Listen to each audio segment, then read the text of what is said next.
Test, skurwysyny. Witam Was serdecznie w dzienniku napraw Nissana. Historia w sumie rozpoczyna się jakiś czas temu, kiedy postanowiłem, że zmienimy skrzynię na 8 HP. No i zacząłem wtedy też nagrywać. Mam jakiś trochę materiału z tego wyjazdu, ogólnie się najebaliśmy. Byliśmy u Jasia bez Insta, który też ma S13 i u Jacka, który ma Mercedesa, był z nami też Domek. Kilka pozytywnych postaci. Ogólnie bardzo się cieszę, że tam pojechałem i się nadupcyłem. Miło będę wspominał tę historię. Ale dobra, do rzeczy. Za mną jest Nissan, który wymaga trochę pracy przez zimę. Dzisiaj na przykład chcę trochę poświęcić cennego czasu na ten tylny zderzak, w sensie przerobić mocowania, które były przykręcane i ten zderzak też wisiał. Ten zderzak też wisiał, bo się zbytnio na niczym nie opierał, tylko był spięty trytkami. A kiedyś przez brak snu wymyśliłem sobie, jak to zrobić, żeby było lepiej. Spróbujemy go wstępnie zamontować, może nawet dzisiaj. Jak go zamontujemy, to potem go pokleję żywicą, poszpachluję, żeby był ładny i czekał na lakierowanie. Tam jeszcze przedni zderzak potrzebuje lakierowania, lotka i klapa tylna. Ale to są pierdoły, które ogarniemy. Bo najgorsze dopiero kurwa przed nami. Cały sezon borykałem się z problemami mechanicznymi z samochodem. Przerywał, nie chciał jechać często. Jedyny event, na który przejeździł, to był Altrace, ale w sumie nie wiem, dlaczego go przejeździł. Może dlatego, że też go traktowałem dość ulgowo, nie chciałem, żeby coś się zepsuło. Każdy kolejny wyjazd to było coraz więcej usterek. No i co, może zacznę od tej nieszczęsnej przepustnicy i sterowania tą przepustnicą, bo wydaje mi się, że to najwięcej problemu mi stworzyło. A w niedzielę przyjechałem tu na kacu. Wydaje mi się, że naprawiłem problem w, nie wiem, 20 minut, 6 razy klikając myszką. Więc ogólnie mega fajnie. Coś wam pokażę zresztą. Jak kupowałem samochód, to dostałem, zwróciłem uwagę, że strasznie wysokie są obroty jałowe, bo około 2000. Mam tutaj potencjometr. Pod nim jest kostka, która wysyła sygnał do EMU, a EMU otwiera przepustnicę, tak? No i ja mówię, że wypadałoby to wyregulować. No jaki to zrobię tutaj linką, nie? Tylko że wiecie, że nie ma to wpływu, kiedy masz elektroniczną przepustnicę. Powoli sobie rozbierać ten samochód, poczekam na Emila z wyjechaniem silnikiem. Wyjedziemy silnikiem, zrobimy remont, bo też jest potrzebny remont, bo co wyjazd to auto spalało z 2 litry oleju, więc dość sporo. Zrobimy lekkiego cleana. Pozbędziemy się tego, co jest niepotrzebne. Potem auto trafi do Arciego na wiązkę. To wszystko, co tutaj się znajduje, czyli ta stara wiązka i kable, no to do oceny zostawiam to wam. Pomijam fakt kabli, które są tragicznie poprowadzone niektóre. Większość gdzieś tam spinaliśmy trytkami, żeby nie było z tym problemu. No ale niestety był problem, bo na przykład wiązka w Nissanie idzie w bardzo chujowym miejscu. I mimo tego, że akurat to ze strony kierowcy, gdzieś w tym miejscu wiązka szła tak, że przy troszkę większej glebie, gdzie ja mam auto naprawdę, mi się wydaje, że dość wysoko, koło uszkodzało wiązkę, no i doszło raz nawet do małego pożaru. W sensie zaczęła się topić izolacja. Wykonam też tuning jak za czasów milenium, bo to gdzieś w tamte czasy wydupcę mechanizm wykieraczek, bo nie wiem, strasznie mi on tutaj przeszkadza i założę taki Zuno, że mieć centralną wykieraczkę. Ten sezon przejeździłem w ogóle bez wykieraczek, co nie było dobrym pomysłem, ale wiedziałem, że w deszczu jazda tym samochodem będzie średnio fajna. Tym bardziej jak ktoś w kiebie wiedzie.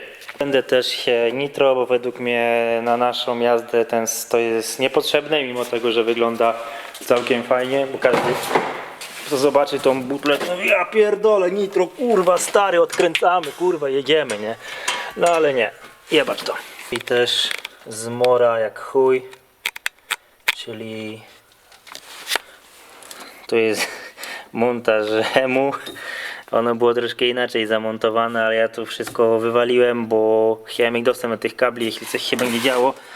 No ale jest tutaj tak wiele niepotrzebnych rzeczy, że prostu nie wiem, czemu ja się nie schyliłem. W sumie i tak bym kupił ten samochód, bo byłem w nim zakochany i wiedziałem, że go chcę. Dużo gratów było wsadzonych, bardzo drogich, więc to też przekonało mnie do tego, żeby kupić go. Ale jednak jest dość dużo do zrobienia, tym bardziej, że on przechodził przez kilku właścicieli. Nie mam do nikogo oczywiście pretensji, to, że ktoś dla nich źle wykonał usługę, no to tak naprawdę ten ktoś powinien się wstydzić.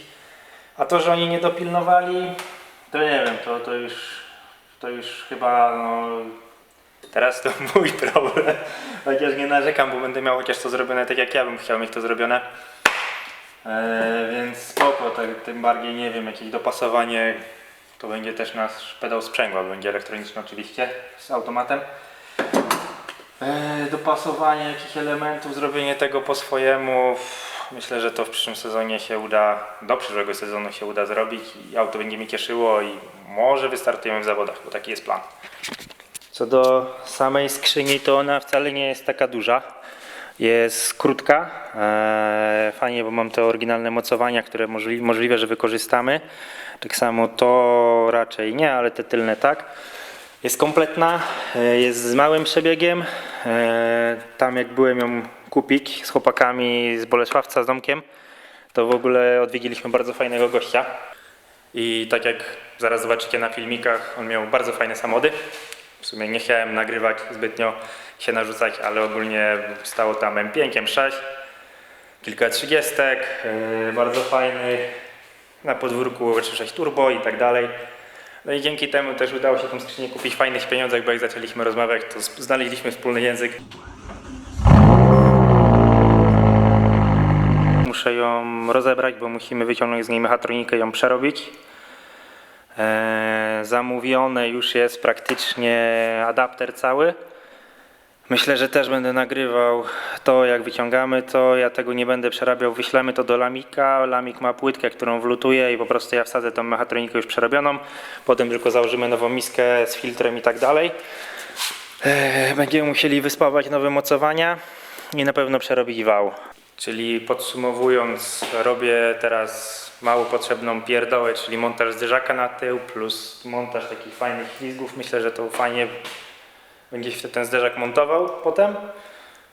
Kupiłem w M-Tuningu te spinki już dawno w sumie. Zobaczyłem, że Kacper ma tak u siebie w S15 zamontowany ten zderzak.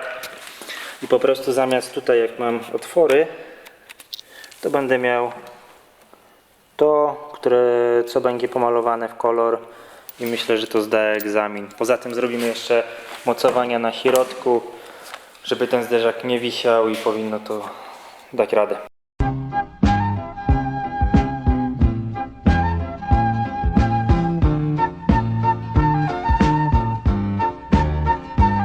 Dobra, zdemontowaliśmy blendę i listwę. Wykorzystamy te dwa otwory. Zamontujemy tu takie elki, na których zderzak będzie się opierał. Plus w zderzaku jeszcze zrobimy takie szyny, żeby on się tu wsuwał. Nie będzie nam tutaj wisiał i dość mocno będzie odciążony po bokach. Bo do tej pory trzymał się głównie na kilku otworach, trytkach. No nie działało to jak powinno. Jest tutaj lipa. Mam wgniecenie, a jak chcę to zamontować, to może mi nie wystarczyć. Musimy pierdolnąć młotkiem i powinno się udać.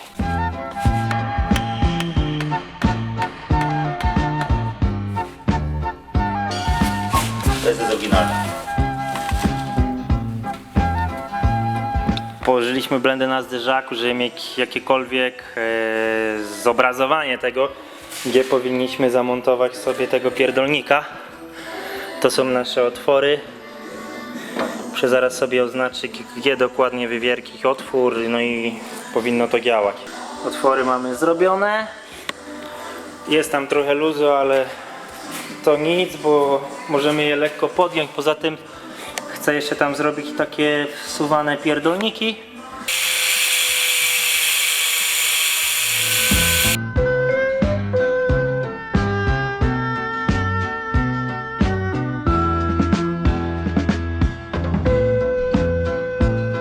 Mniej więcej jest spoko. Teraz muszę przykręcić zderzak i zrobić sobie punkt, w którym zamontujemy nowe mocowanie.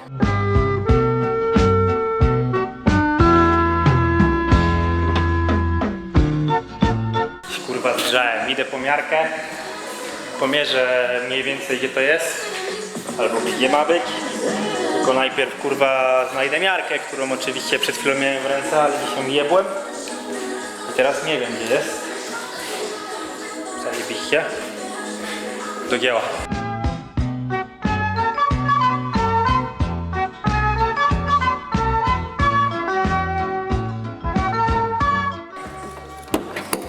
Wstępnie